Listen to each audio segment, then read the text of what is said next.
Up for rock band Pharaoh. Yes.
got the boys sitting right next to you. How you guys doing, all right?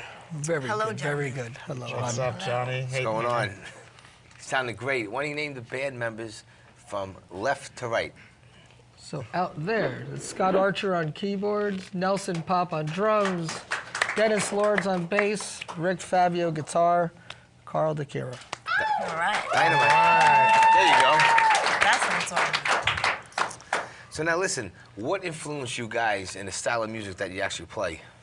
Oh God, Alice Cooper, New York Dolls, Slade, Kiss, Queen, all over the place. What about 70s, 80s. Yeah, what about going into the 80s, like Britney Fox? No, not so much. The Cure was really cool in the 80s. You know, bands like more of the alternative thing. Bauhaus. Yeah, Bauhaus. But yeah, you also had a string of good bands out there, too, you know. Now, what's the difference between the Pharrell 2010 and the Pharrell back in the 80s? Control, because now we can do what we want. It comes out the way we want it to come out. We have no record labels telling us what to do, and the industry is now dead. It's just a free-for-all. No, it's terrible, the music business these days. That's what I mean. It's now, but you can do what you want. But the so difference the freedom is is you great. can do what you want through the internet and through Facebook and stuff like that. It gives you the opportunity to actually promote the band and reach those people that you're actually trying to get to, where all that was kind of kept under wraps back then. You know, it was basically dictated to you and what you were going to look like and sound like. Well, speaking of record labels, you guys sound great. I don't understand why you haven't been picked up yet. Why is that? Well, we kind of had a small romance with CBS at one point, and then there was a corporate takeover, and then the new flood of music came in, and we just backed off. Right. I understand. That's understandable. Plus, they're afraid of us. You know, They were. we had MTV. You have record labels coming up saying, "Oh, I would Really? love to sign you, but like you don't sound like this or you don't look like that," and you know they wanted to change us, and we didn't want to compromise. It was a very scripted era back then. If you didn't look metal, you didn't, and not that we didn't want to be like that, but if you didn't have this certain look and sound a certain way to fit that mold, Yeah, it didn't matter what you were doing. You know, and it just became so redundant that, you know, tail end of the 80s, everyone was sounding the same, everyone's coming across the same. There was no room for creativity, any real kind of creativity. Now, how was it back in the 80s? You were like pretty much at a style of music that you was. How was it being at the top of the rock 80s scene? Unreal. Yeah. It was a zoo, yeah. I mean, at the Limelight Sunday nights, and Limelight you're was watching great. people like on the altar. The show backstage blew away any show you could do on stage. Right. And then the Cat Club was insane. We were at the Gun Club. He put his bass through the ceiling, and we had a big fight with the owners. Different vibe, you It's know. great. Nah, the era certainly lended itself more towards what The 80s we were doing. great. It's You insane. can't compare it no more. No. Yeah. Yeah, you can't, but you can bring some things back, you know, and still make it work. I mean, there was a lot of great things about the 80s that the 80s had to offer, you know, and, you know, they're still good in it. Yep. Incorporated your own sound. Yeah. Oh, definitely. It's something we always did. Now, you guys are known for putting on an outrageous stage show. What could we expect to see something like that? Oh, there's the new one's great. We have because sometimes I don't remember all the words. So instead of bringing a teleprompter, I have a girl that I write my lyrics on her body, and I get to read off of her because it keeps my attention on the Focus, lyrics. yeah. And I'm very focused. I gotta tell you though, I mean, when he'll throw an idea out and say, "Yeah, I'm gonna do this," and you know, you look at it, but you don't vision it in your head. Right. And then this girl comes out, you know, not even barely dressed, with lyrics all over her, and she's twisting her body in ways that he can read the lyrics, and it was just a thing of beauty. It really was. But if you check YouTube and our website, a lot of these clips will be up there, so you can actually see what's happening, the new stuff that we're doing. The website is www.sexglamgloom.com. And they could also get your new self-titled CD Pharaoh on there, right? Yes, our new CD. And you come to shows, we have merchandise, we're whores. All right, well, listen, guys, sorry to cut you short. We're running out of time, but thank you for coming on. Thank you so You're much. welcome Thank you so anytime. much, guys. Let's give it up for Pharaoh.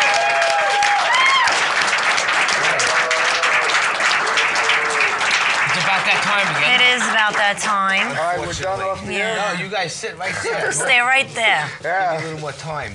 But we'd like to thank all our friends who donated the fine dining to the show. We have John from Fratelli's Pizzeria. We have Jerry from Cigar and Bagels, both located in Princess Bay. And Paulie from Nucci's Restaurant South on Arthur Kill, as well as Chris from Get Fresh, and he's on North Railroad. So the food was great, guys, as always. Thank you so much. Yes, sorry. We also like to thank all our friends, our family, our guests, and our crew who came down to the show.